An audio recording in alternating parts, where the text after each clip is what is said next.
Breaking news from Shanghai, China. Ladies and gentlemen, we are live on TV.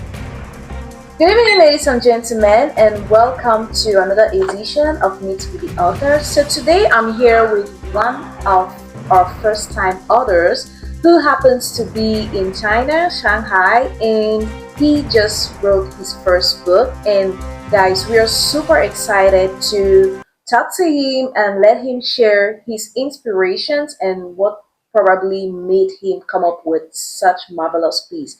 The title of our book is I Thought It Was Over, and we will meet with the author right now. My name is Yvonne, and welcome to another edition of this Meet with the Author. So, here I am with Mr. OJUGACHE C. Peter. You are the author of I Thought It Was Over. Hello, sir. No. So, I thought it was over. Well, I'm super excited that I was one of the first people to read this book, and I want to know what probably inspired you to write this book. But before we get through that, can you please introduce yourself one more time? Hello, ladies and gentlemen. My name is OJUGACHE C. Peter, and people call me Harry. I am living in Shanghai and working in Shanghai, and I happen to be from Cameroon, from the northwest region, from the English-speaking region of Cameroon. And I've been living here for more than 10 years, and seems to enjoy my stay here. And I came up with writing this book. I thought it was over. I hope it will help. Thank you, sir.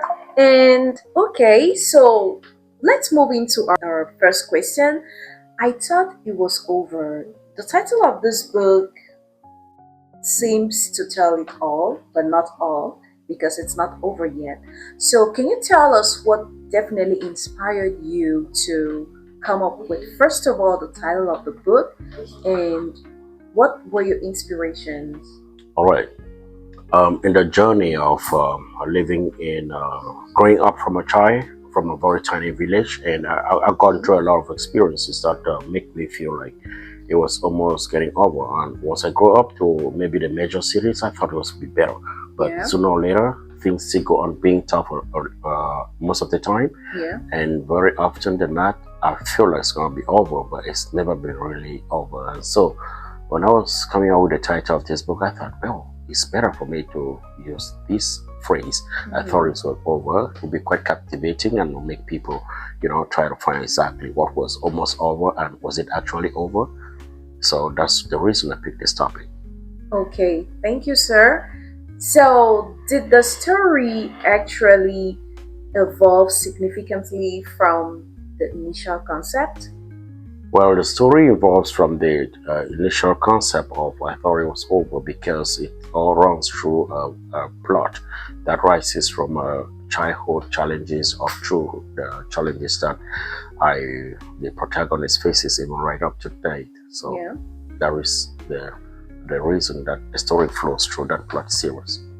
All right, sir. Thank you so much. I already feel inspired from this first answer. Sorry. And let's move on to question number two. So, what were the biggest challenges you faced while writing I Thought It Was Over? How did you reach the topics and settings in your book? All right. In the process of writing this book, there were a lot of challenges because it took me through a period of going back into my life's journey Yeah. with my family, with my friends, and with everybody around me, with a keen look of what has happened, what has it been, how has the journey been. And the key challenges were because sometimes it will go emotional because it's not easy for you to walk Yeah. back in the emotional moments of your life. Yeah. And when I got stuck at a certain point, I wasn't able to move on. I dropped the whole project. I felt emotional about it also. I stopped it for a period of time. And at this time, I tried to talk with other authors of memoirs, and they gave me the encouragement and shared their experiences with me, which motivated me to think that I can continue, let it not be over. Yeah. So that was the challenges. Thank you.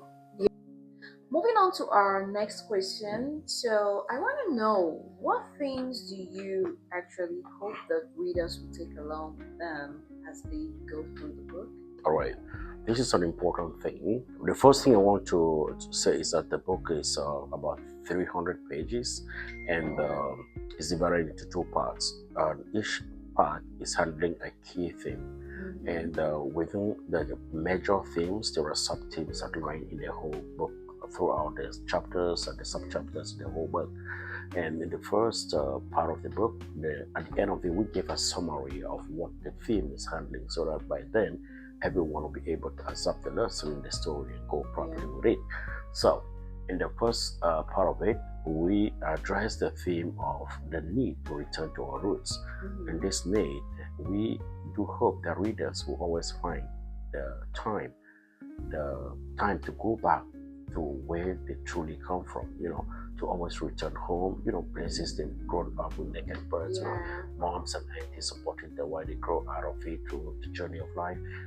Everybody feels comfortable to go back to these roots and nurture it and make sure that you make a difference in your place where you're from. And because a tree can only be stronger if the roots are always unwatered, so we can always go back to our roots. And in the second part, I'll go majorly with the key themes. In the second theme, it handles basically a lot about resilience, where we encourage everyone to go out to the world, step out of your comfort zone, try new things, face challenges, be the person. Because it's only by stepping out of your comfort zone that you are able to challenge your own personal status quo and bring out the best out of you. So those are the key major themes. Thank you. Thank you, sir. Wow, that's really impressive. And well, our next question is, how do you approach character development in your writing? All right. The protagonist, who is the main character of the story, the whole process of development starts from childhood. It's a kind of a memoir. And this memoir brings in from childhood, where you grow from a specific setting and you develop slowly through different levels of life and different societies, and improving from a very rural community with very little to benefit and moving slowly to better, and then finally finding yourself in a bustling city like Shanghai.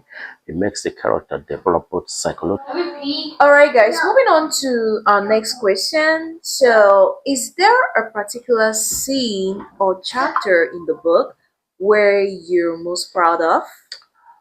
Yeah, the book is composed of various chapters that are so striking, and most of them are quite memorable and vivid in my mind because I didn't have to do a lot of research to go through the process of this book, since most of the circumstances in the book are real life situations that happen to the protagonist. And in this book, there is a chapter which almost all the chapters are quite striking, and anyone who gets a copy of this book will tell me at the end of the day that it seems like it's over and all the chapters are unique and they pull a lot of their own attention. There's one chapter when I was working as a newspaper editor in Beijing, and I'm always interested in going online, using the computer, trying to look for jobs, create interviews, and create resumes for my friends. So I always had people living with me. So one day I left for work, and they stayed back home, and for some reason, they had some Italian friends visiting, and they were leaving the house to see them off. And there was a pot burning in the kitchen, but they didn't quite put that in mind. So they banged the door and they left and stayed out for 10 minutes, 20 minutes. And then suddenly they started smoking off the windows. And when they returned, it was already smoking, but they had no key and they couldn't open the door. It became catastrophic. They didn't know, they got confused. They were new to China, they didn't speak any English.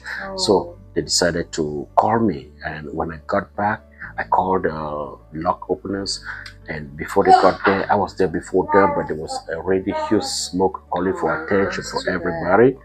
And then the doorsmith opened the door. I thought for like a few seconds and jumped into the smoking house in the darkness of the smoke and went straight to the kitchen and turned off the gas and ran out. And that was very dangerous. It's the moment I jumped out, I realized what I had done, that I put myself in a major risk. I could lose my life on that day. It could have been over that. Exactly. So I thought that like all of these put together will bring to the situation. I thought it was over.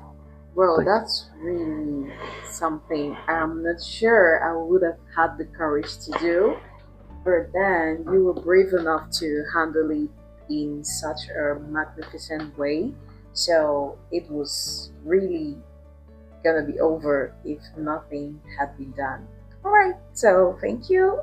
Moving on to our next question. What advice do you have for aspiring writers who are working on their own stories? All right.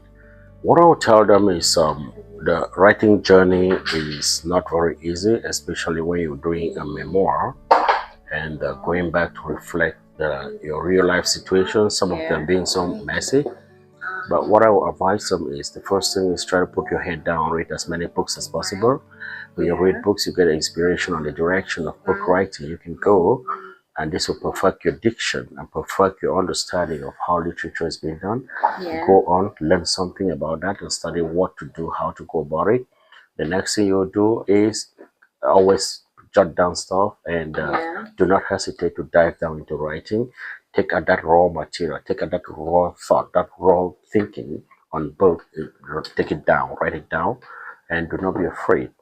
What you're putting down may be exactly what the world needs, so just go ahead and do it. Don't wait, just do it. Thank you.